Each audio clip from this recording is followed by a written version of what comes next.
حضرت حسن اور حسین رضی اللہ عنہما. حضرت حسن کون تھے؟ حضرت حسن نبی صلی اللہ علیہ وسلم کے نواسے. الحسن بن علی بن ابی طالب الہاشمی القرشی المدنی الشہید.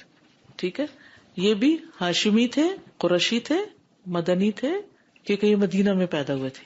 ان کی کنیت ابو محمد تھی. نبی صلی اللہ علیہ وسلم کے نواسے اور دنیا میں ان کے خوشبودار پھول.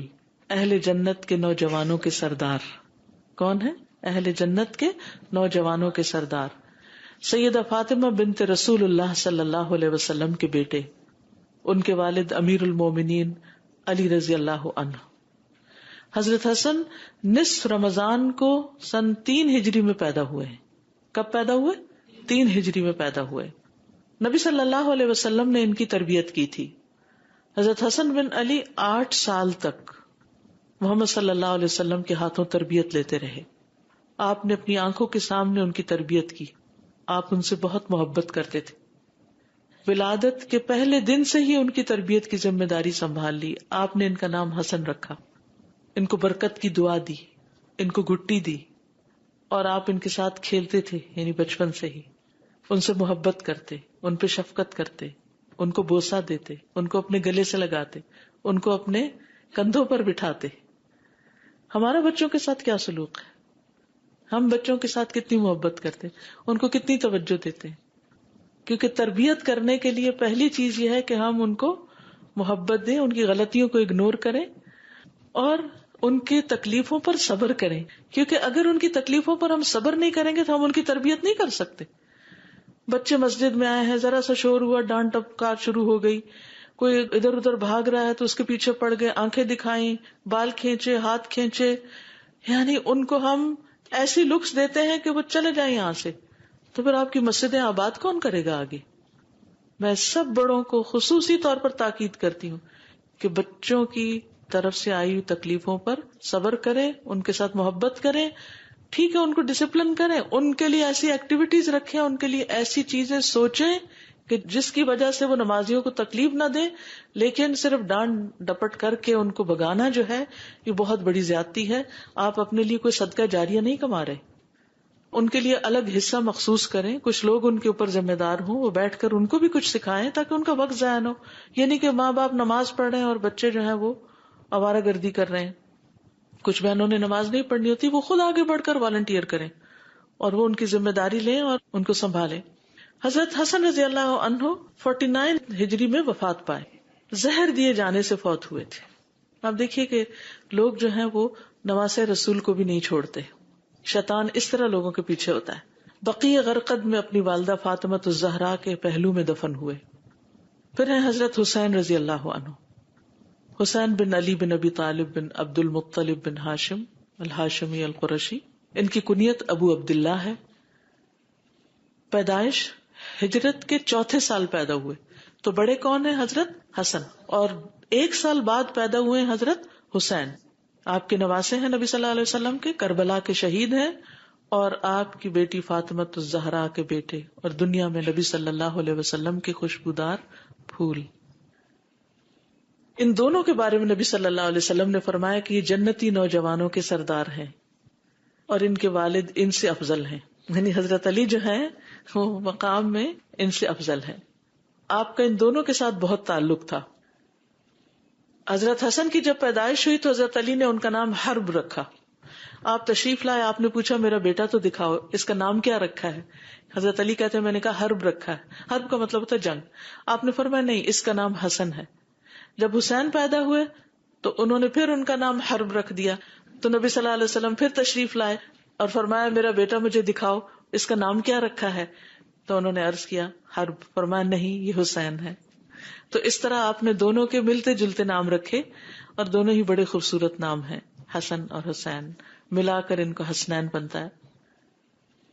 اب اس سے کیا پتہ چلتا ہے کہ اگر نانا یا نانی یا لڑکی کے پیرنٹس پڑھے لکھے لوگ ہیں تو اگر وہ تھوڑی مداخلت کر کے بچوں کے نام صحیح کرتے ہیں یا ان کی تربیت میں کوئی حصہ ڈالنا چاہتے ہیں تو دوسرے فریق کو اس پر مائنڈ نہیں کرنا چاہیے، ناراض نہیں ہونا چاہیے، بلکہ خوش ہونا چاہیے. ٹھیک ہے نا، اس کو ویلکم کرنا چاہیے. اور اگر نہ بھی ہو تو آپس میں دونوں خاندانوں کی محبت اسی طرح بڑھتی ہے کہ مشورے سے مل جل کے کام کریں. نبی صلی اللہ علیہ وسلم بچوں کے ساتھ کھیلتے تھے. حضرت حسن بن علی کے لیے آپ اپنی زبان نکالتے تھے. آپ اللہ کے رسول ہیں, آپ قرآن کی تعلیم دے رہے ہیں, سنت کی تعلیم دے رہے ہیں, اور جب بچوں کے ساتھ معاملہ کرتے ہیں تو ان کو خوش کرنے والی حرکات کر رہے ہیں. اچھا, اگر ہم میں سے کوئی زبان نکال کے کسی بچے کے ساتھ کھیل رہا تو کہ یہ تو میچور ہی نہیں ہے. نہیں, میچور ہوں جہاں ضرورت ہے میچور ہونے کی, لیکن بچوں کے ساتھ آپ ہر وقت بڑے بنے رہے اور خوف زدہ کرتے رہے ان کو, تو یہ ان کی تربیت میں فائدہ مند نہیں. تو جب وہ آپ کی زبان کی سرخی دیکھتے تو خوش ہو کر اس کو پکڑنے کے لیے ہاتھ آگے بڑھاتے. پھر اسی طرح یعلا بن مرہ کہتے ہیں کہ وہ لوگ نبی صلی اللہ علیہ وسلم کے ساتھ ایک دعوت کے لیے نکلے. تو جب آپ نکلے تو اچانک دیکھا کہ حضرت حسین گلی میں کھیل رہے ہیں. نبی صلی اللہ علیہ وسلم نے اپنے ساتھیوں کو چھوڑا, آگے بڑھے اور آگے بڑھ کر ان کو پکڑنے کے لیے ہاتھ پھیلا دیے, نہیں اس طرح آؤ میری طرف. تو وہ ادھر ادھر بھاگنے لگے, جیسے بچوں کی عادت ہوتی ہے نا, جب انہیں کہا ادھر آؤ تو وہ آگے پیچھے ہوتے ہیں. نبی صلی اللہ علیہ وسلم ان کو ہنساتے رہے, یعنی ان کے ساتھ کھیلتے رہے. آخر انہیں پکڑ لیا, اپنا ایک ہاتھ ان کی ٹھوڑی کے نیچے رکھا, دوسرا ان کے سر کے پچھلے حصے پہ رکھا, اور پھر ان کو چوم لیا اور پھر چھوڑ دیا اور پھر چلے گئے. اب آپ دیکھیے کہ آپ اپنے کسی کام سے جا رہے ہیں اور بچے کھیل رہے ہیں, اگنور کر کے نہیں چلے گئے بلکہ اپنی محبت کا اظہار کر کے گئے ہیں. کیوں؟ بچوں کو جی اٹینشن ضرور دیں, کیونکہ بچوں کو سب سے زیادہ محبت چاہیے ہوتی ہے. اور پھر ایک بچے کی تربیت صرف ماں باپ نہیں کرتے, نانا نانی, دادا دادی, پورا خاندان, کنبا, قبیلہ, کہتے کہ پورا ولیج ایک بچے کی تربیت کرتا ہے, پوری سوسائٹی کر رہی ہوتی ہے. تو ہر ایک کو اپنا حصہ ڈال دینا چاہیے. کسی کا بھی بچہ ہو, پیار محبت سے آپ اس کو دیکھتے ہیں, اس کو کچھ بھی سکھاتے ہیں. یہاں مجھے کل تیمیہ بتا رہی تھی کہ جو ماشاءاللہ شگفتہ اور سمینہ ہے, اتنا پیار کرتی ہیں بچوں سے, جو بچوں کو سنبھالتی ہیں.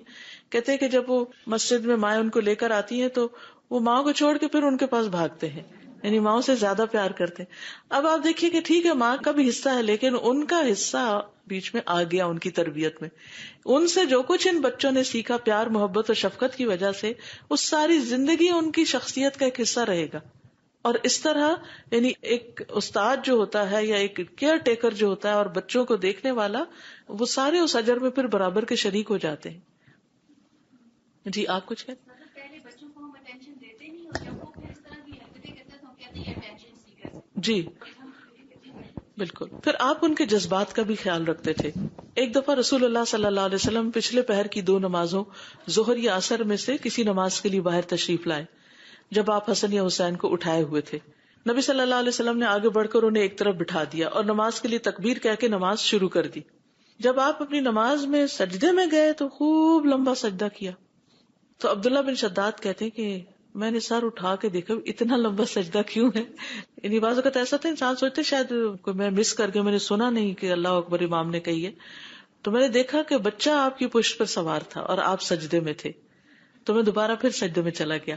جب رسول اللہ صلی اللہ علیہ وسلم نماز سے فارغ ہوئے تو لوگوں نے عرض کیا, یا رسول اللہ صلی اللہ علیہ وسلم آپ نے تو آج نماز میں بہت ہی لمبا سجدہ کروایا, ہم سمجھے کوئی حادثہ ہو گیا یا آپ پر کوئی وحی نازل ہو رہی, کیونکہ وحی جب نازل ہوتی تھی تو آپ دنیا سے لا تعلق ہو جاتے تھے. آپ نے فرمایا ان میں سے کچھ بھی نہیں ہوا, البتہ میرا یہ بیٹا مجھ پہ سوار ہو گیا تھا اور میں نے اس کی خواہش کی تکمیل سے پہلے جلدی میں اپنے آپ کو مبتلا کرنا اچھا نہ سمجھا, یعنی جلدی نہ کی کہ میں بس اس کو ہٹاؤں. ہمارے ہاں کیا ہے, اگر کوئی نماز پڑھ اور بچہ قریب آئے اور دوسرا پکڑ کے اس کو کھے, وہ چیخ داڑ رہا ہے اور اس کو وہ پکڑ خود لے جاؤ اس کو, میں ذرا نماز پڑھ لوں. نہیں, بی پیشنٹ, ساتھ ساتھ چلنے دیں اس کو. 2-4 دن تنگ کرے گا اور اس کے بعد وہ بھی ساتھ شروع ہو جائے. اور تھوڑی سی دیر اگر آپ اس کو اپنے ساتھ لگا لیں نا, بس اتنا ہی اس کے لیے کافی ہوتا ہے, اس کے بعد وہ پھر جا کے کھیلنا شروع ہو جاتا ہے. اب آپ دیکھیے کہ اللہ کے رسول صلی اللہ علیہ وسلم سب کو نماز پڑھا رہے ہیں. اگر ہمارا کوئی امام آج یہ کام کر دے تو پھر دیکھیں کہ سارے جو مقتدی ہیں وہ کس کس طرح کی غیبت کر کے مسجد سے نکلیں گے. صبر نہیں ہے ہم میں, اصل میں صبر نہیں ہے اور اعتماد نہیں ہے ایک دوسرے پر. ٹرسٹ کا ہونا بڑا ضروری ہے. ابو ہریرہ کہتے ہیں کہ میں دن کے کسی وقت حضور صلی اللہ علیہ وسلم کے ساتھ باہر نکلا, نہ آپ کچھ فرما رہے تھے نہ میں آپ سے کچھ عرض کر رہا تھا, یعنی ہم دونوں خاموش تھے, یہاں تک کہ بنو قینقاع کے بازار میں آ گئے, یہ یہود کا بازار تھا. پھر آپ واپس چل پڑے, یہاں تک کہ فاطمہ رضی اللہ عنہا کے گھر تشریف لائے. پھر فرمایا کیا یہاں چھوٹو ہے، کیا یہاں چھوٹو ہے؟ آپ کی مراد حضرت حسن سے تھی. ہم نے سمجھ لیا کہ ان کی والدہ انہیں روک رہی ہیں کہ انہیں نہلا دیں اور ان کے گلے میں خوشبودار ہار ڈالیں، لونگ وغیرہ کا. کچھ ہی دیر گزری کہ وہ بھاگتے ہوئے آئے، یہاں تک کہ دونوں نے ایک دوسرے کو گلے سے لگایا، یعنی آپ نے ان کو. تو رسول اللہ صلی اللہ علیہ وسلم نے فرمایا اے اللہ میں اس سے محبت کرتا ہوں، تو بھی اس سے محبت فرما، اور جو اس سے محبت کرے تو اس سے بھی محبت فرما. میں بھی محبت کرتا ہوں یا رب، تو بھی محبت کر، اور جو بھی اس سے محبت کرے تو ان سب سے محبت کر. تو آپ دیکھیے کہ اگر ہم چاہتے ہیں کہ اللہ سبحانہ و تعالیٰ کی محبت ہمیں حاصل ہو تو ہمیں کیا کرنا چاہیے؟ آپ کے اہل بیت سے محبت کرنی چاہیے، حضرت حسن حسین سے محبت کرنی چاہیے، حضرت فاطمہ سے محبت کرنی چاہیے. یہ آپ کے محبوب ترین لوگ تھے.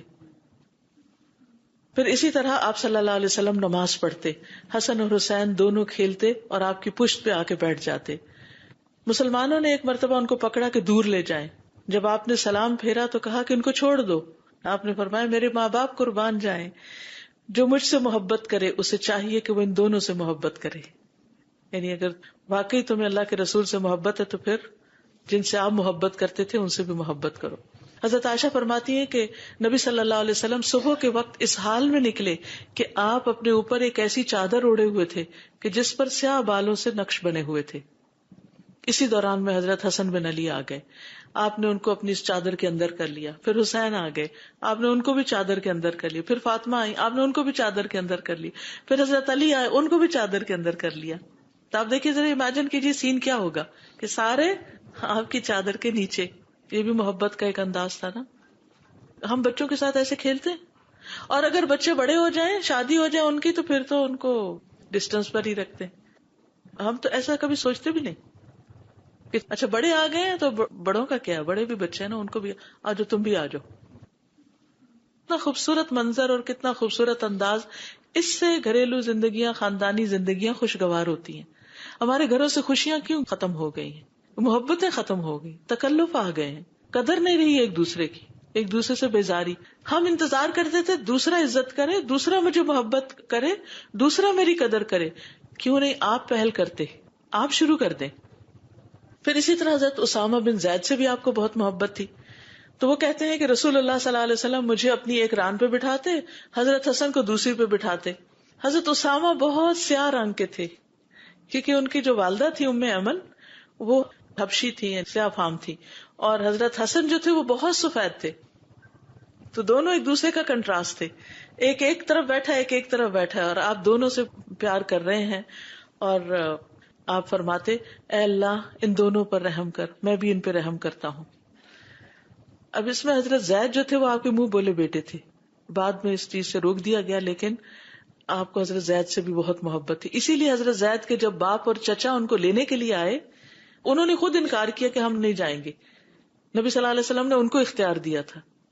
تو بہرحال اب آپ دیکھیے کہ بعض اوقات آپ اپنے بچوں سے تو پیار کر رہے ہوتے ہیں، لیکن کوئی دوسرا بچہ پاس کھڑا دیکھ رہا تو آپ اس کو نہیں بلاتے. مثلا آپ بچوں کو پک کرنے کے لیے اسکول گئے، آپ اپنے بچے کو لیتے ہیں، گلے لگاتے ہیں، سب پیار کرتے ہیں، اس سے باتیں کرتے ہیں. ایک بچہ اکیلا بےچارا کھڑا ہے، پتہ نہیں کسی سنگل پیرنٹ کا ہے، ماں ہے یا باپ ہے، پتہ نہیں کام پہ ہے، کب آئیں گے. وہ کھڑا ہے انتظار میں اداس شکل لے کر، وہ دیکھ رہا ہے ہر ایک کے ماں باپ آ رہے ہیں، گلے لگاتے ہیں، محبت سے لے جاتے ہیں. کیا کرنا چاہیے؟ کبھی وقت نکالیں تھوڑا سا، تو اور کچھ نہیں. ٹھیک ہے یہاں کے رولز ریگولیشن ہوں گے، آپ اس کو اٹھا نہیں سکتے، پیار نہیں کر سکتے، گلے نہیں لگا سکتے، لیکن سر پہ ہاتھ رکھ دیں، اسمائل پاس کر دیں، سلام کر دیں، انکریج کر دیں. کچھ نہ کچھ ایسا جیسچر شو کریں کہ جس سے اس کو پتہ چلے کہ آپ اسے امپورٹینس دے رہے ہیں، وہ ان اٹینڈیڈ نہیں ہے. بس یہ بھی ایک صدقہ ہے، اسمائلنگ ایک صدقہ ہے، اور وہ صرف بڑوں کے لیے نہیں، بچوں کے لیے تو اور زیادہ کرنا چاہیے. اور اگر مسجد میں آپ دیکھیے الحمدللہ یہاں کی کمیونٹی میں سب رنگوں کے لوگ ہیں، تو اس میں کوئی ہمیں باعث نہیں ہونا چاہیے، اور کوئی رنگ اور نسل کی بنا پر کوئی ریشزم نہیں ہونا چاہیے، نسلی تعصب نہیں ہونا چاہیے. سب کو پیار کر، اور ایک دفعہ محبت کی نظر سے دیکھیں تو اسے اللہ آپ کے دل میں ان کی محبت ڈال دے گا. یہ نہیں کہے کہ یہ تو فلاں ہے اور یہ فلاں ہے اور یہ فلاں ہے، نہیں. ایون میں سمجھتی ہوں کہ جن گھروں میں نان مسلم بچے، جو خواتین بچوں کی ٹیک کیئر کرتی ہیں، ان بچوں سے بھی پیار کریں، کیونکہ بچے تو بچے ہیں نا سب. پھر اسی طرح برا کہتے ہیں میں نے رسول اللہ صلی اللہ علیہ وسلم کو دیکھا کہ آپ نے حسن بن علی کو اپنے کندھے پہ بٹھا رکھا تھا اور فرما رہے تھے اے اللہ میں اس سے محبت کرتا ہوں تو بھی اس سے محبت کر. ایک اور روایت میں آتا ہے کہ آپ نے ان کو اپنی گردن پہ بٹھایا ہوا تھا، یعنی کہ یوں دونوں ٹانگیں آگے کر کے. پھر ایاس کہتے ہیں میں نبی صلی اللہ علیہ وسلم اور حضرت حسن حسین کو آپ کے سفید خچر پر بٹھا کر اس کی باگ پکڑ کر چلا، یہاں تک کہ انہیں نبی صلی اللہ علیہ وسلم کے گھر میں لے گیا. ایک بچہ آپ کے آگے بیٹھ گیا، ایک پیچھے بیٹھ گیا. پھر اسی طرح یہ ہے کہ آپ ان کو اپنے ساتھ لپٹاتے بھی تھے، یعنی حق کرتے تھے. پھر اسی طرح یہ کہ قیامت کے دن بھی یہ نبی صلی اللہ علیہ وسلم کے ساتھ ہوں گے. اور اگر ہم چاہتے ہیں کہ آپ کے ساتھ ہم بھی ہوں تو پھر ہمیں کیا چاہیے کہ ہم آپ سے محبت کریں، آپ کے بچوں سے محبت کریں. المرء مع من احبہ. آج کے لیے اتنا ہی کافی ہے، وقت ہو گیا ہے. انشاءاللہ اس کی احادیث ہم نیکسٹ ویک پڑھیں گے. جی آپ کچھ کہنا چاہیں؟ سازا جیسے نبی صلی اللہ علیہ وسلم ان سے بہت محبت کرتے تھے اور بہت ساری آپ نے مثالیں دی، تو انہوں نے اللہ سے دعا کی کہ اللہ آپ بھی ان سے محبت کریں. تو آپ کی بات مجھے یاد آئی تھی، آپ نے کہا تھا کہ ہم اپنے بچوں کے لیے کیوں نہیں مانگتے. تو الحمدللہ اس دن سے ایک عادت بنائی کہ اللہ تعالیٰ میں اپنے بچوں سے محبت کرتی ہوں، آپ بھی ان سے محبت کریں. الحمدللہ. اوکے، سبحانک اللہم و بحمدک، اشہد ان لا الہ الا انت، استغفرک و اتوب الیک. السلام علیکم و رحمۃ اللہ وبرکاتہ.